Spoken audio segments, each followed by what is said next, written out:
My wife and I bought a house that was quite cheap for the area, and that was 2 years ago. We have 2 daughters together.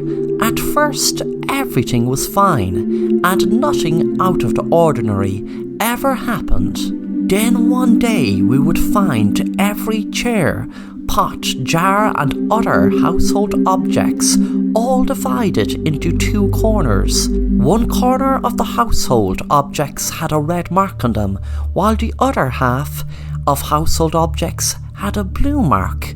We tried putting things back to where they were supposed to go, but everything ended up being divided into their corners again. Then one day I awoke with a blue mark on my arm, and same with my oldest daughter. We both found ourselves with the other household objects that also had a blue mark on them. My wife and my youngest daughter had a red mark on them, and they awoke alongside the household objects that had a red mark on them as well. We then brought in a psychic, and she told us that the spirits from the married couple who used to live in this house are now finally divorcing in the afterlife. They have split up everything 50-50 and marked them red and blue. Red is for the deceased husband, and the blue is for the deceased wife. My wife and I looked at each other, as we both knew we would be taken away. We knew we had to get out of this house or sell it as quick as possible. Then one day, some of the household objects that were divided into red and blue had disappeared. Our daughters were part of the disappearance. The 2 spirits are slowly taking their 50-50 divorce splits. Me and my wife are just waiting for us to get taken now.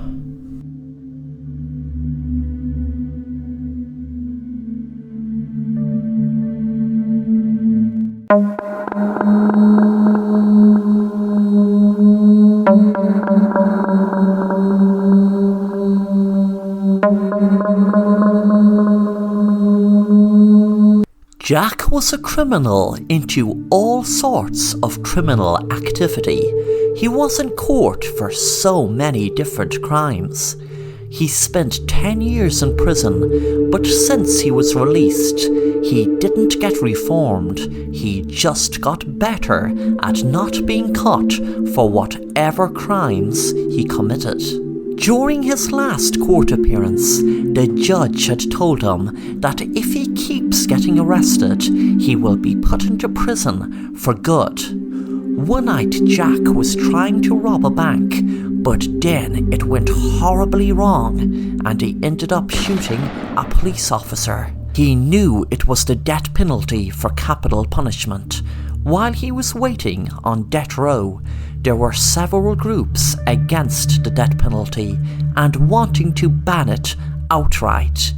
He sat in prison writing and writing about his feelings, trying to pass the time. He had no access to the internet or newspapers, but still found out about the groups that were pushing for the death penalty to be banned.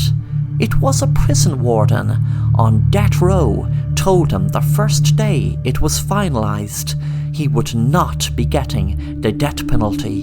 He would not be sentenced to death.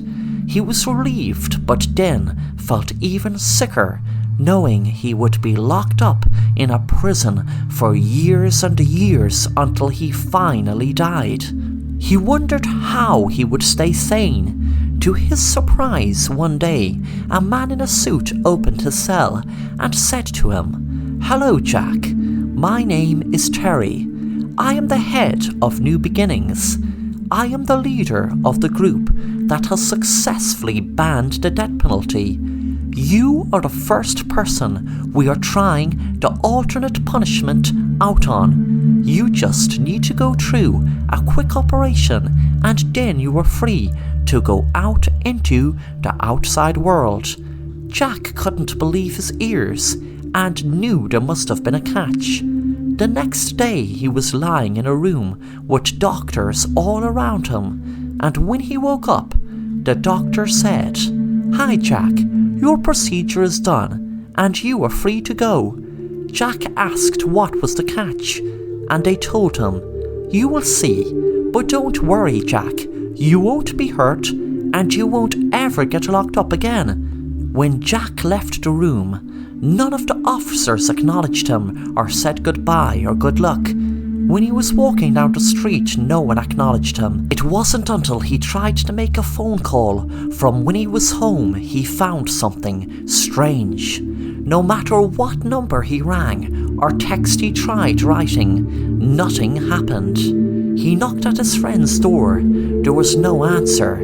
Suddenly his friend's car pulled up in his driveway, and Jack said, "They set me free," but his friend didn't seem to hear him. He didn't see him. And then he knew the new punishment for him not getting the death penalty was being immortal, invisible, and alone, with no chance of lifting an object to let anyone know he was there. He knew he was immortal because there was a voice inside his head told him. But that voice told him that now that he knows he will be alone, it also told him no matter what he lifts, he will think he lifted it. He will think he opened doors. He will think he threw glasses if that's what he done. But to anyone else, there will be no one or nothing there. Jack would be invisible, alone, and immortal.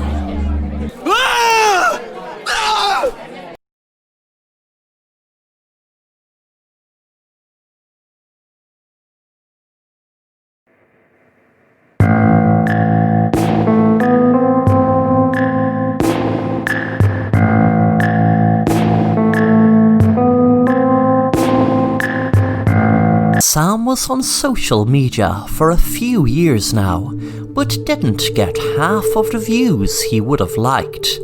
He decided to hatch a plan to gain loads of followers and viewers.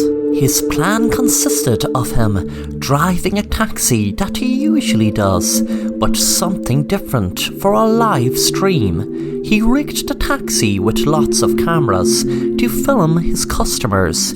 He had something very different planned for them. That difference was that he would have a needle in the back seat full of poison, and each customer who gets in would be killed from the poison going into their back. The needle tips were spread all over the back, so no matter where they would sit, they would get jabbed.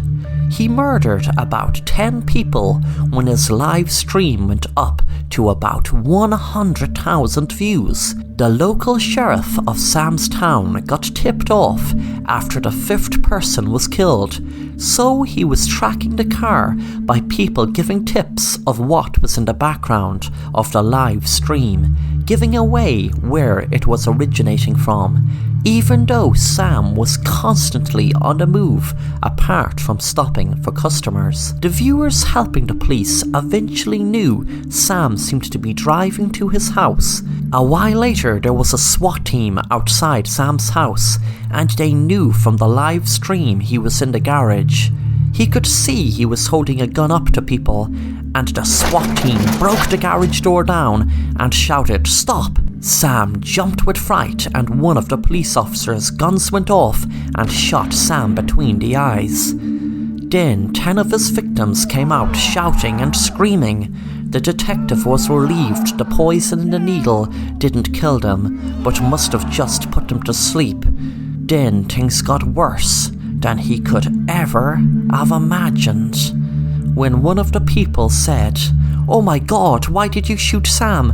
We are all actors. This has all been a stunt. None of us were killed. Those needles were just rubber. They weren't real needles. We were just helping Sam stage a fake, crazy live stream of him killing people." The sheriff checked Sam's pulse. He was dead, and they realized he was guilty of staging a fake mass murder spree.